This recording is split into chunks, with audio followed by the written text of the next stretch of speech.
Okay, I'm going to do a quick walk around of the car. This is under the engine compartment, completely detailed out.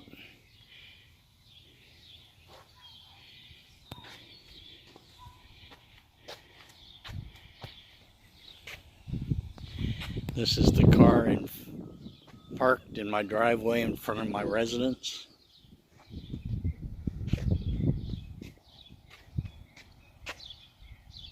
Okay, we're going to complete the walk around. This is the trunk compartment, all clean and spotless. This is the passenger side of the car.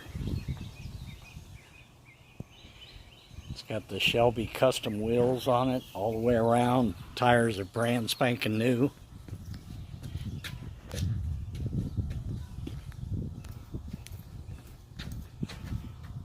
Front grille area, all new.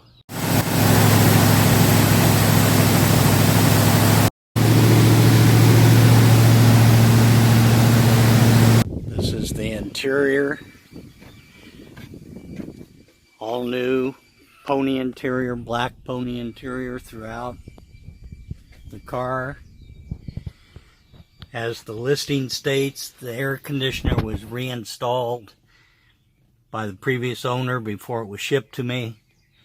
You can see the GT wood paneling on the dash, as well as the GT steering wheel.